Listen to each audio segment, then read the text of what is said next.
they could bridge the gap between the living physical world and the spirit world, and as such were called mediums.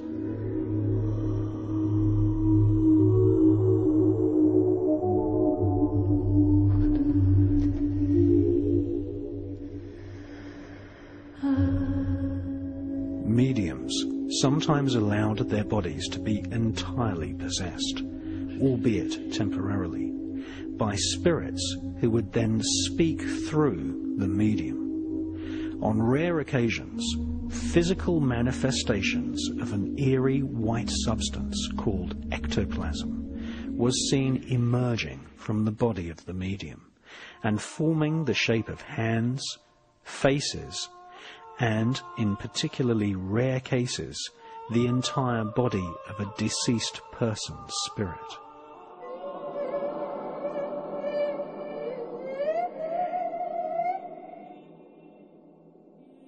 During the 1860s, scientific investigation of these so-called mediums involved the eminent scientist Sir William Crookes, the man who had seen the faces of spirits appear in the dark mirror during rituals at the Golden Dawn, and who had first demonstrated publicly that images could be created electronically using the cathode ray tube.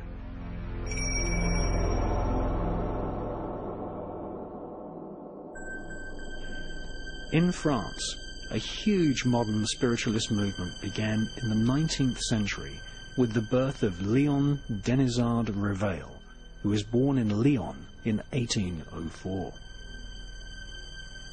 Réveil was at first skeptical of the reports of French explorers who had witnessed shamans in Siberia and Canada drumming up the spirits of their ancestors.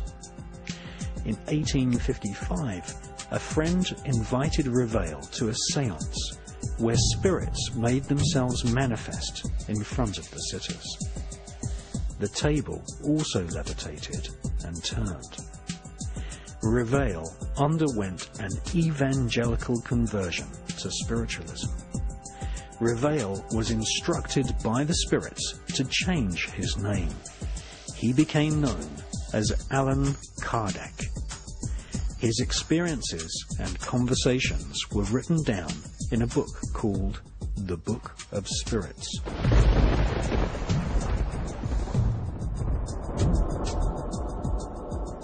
Allan Kardec claimed that there were two independent worlds, one visible and the other invisible. Kardec said that the spiritual life force is formed of quintessential matter, which is united to the physical body by a so-called astral body. Kardec taught reincarnation as a matter of fact.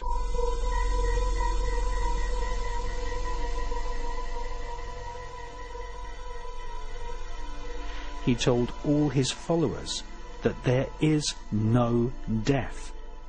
In fact, according to Allan Kardec, there are no dead people. Everyone who has died discovers the reality of the spirit world. Allan Kardec also taught the law of karma as a matter of fact. That is, if you lead your life doing bad things, being lazy or self-centered, or leading an indulgent, non-spiritual life, then your spirit will suffer the consequences after the death of your physical body. Allan Kardec also taught that just before the time of the death of the physical body, each person is replayed a movie of all the things that they have seen and done in their previous life.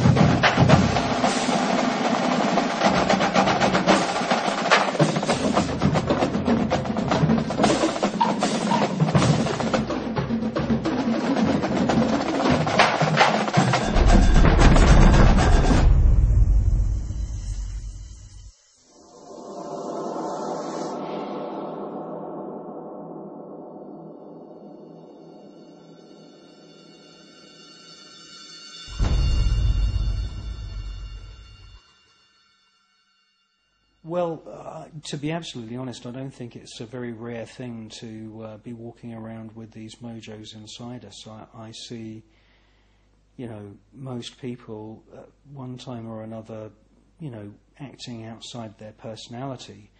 And the thing about a mojo is that it's desperate to re-experience the physical body. I mean, mojos want to cling on to the physical plane.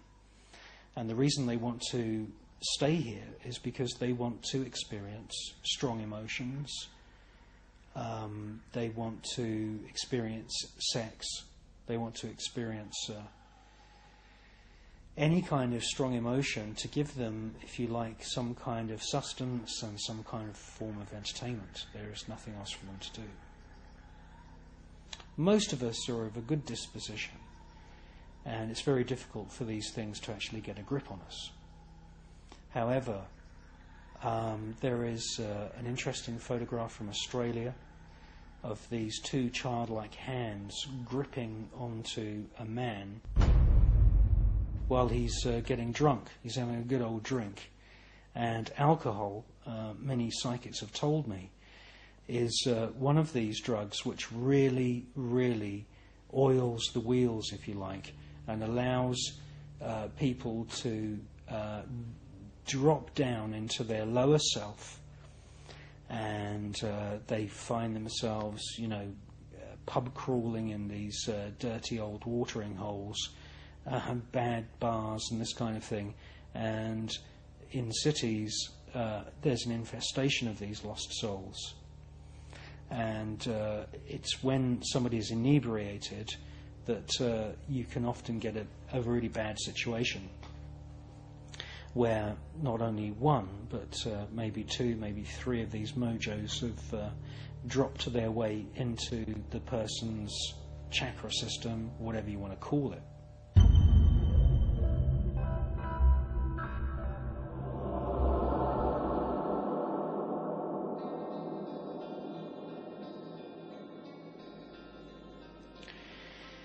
What unfolds then is sometimes a pretty serious story. It can get to the point where we have multiple personalities within one person. And you can have a situation where the mojos are competing for, the person's waking hours. And the mojos can speak directly to that person, and people can, start to think that they're going mad.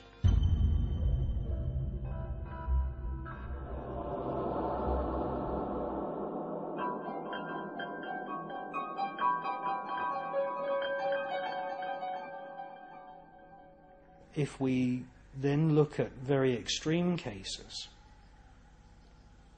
where a mojo has maybe been resident in somebody for 20 or 30 years, that mojo takes the path of least resistance in terms of its manipulation of physical matter. Ideally, that mojo wants its own body again. It's a lost spirit. It did have a body at one time, and its main goal is it wants to have another body. And what can happen is that small organisms in the body, and the smallest organisms that we find in the human body are viruses and bacteria.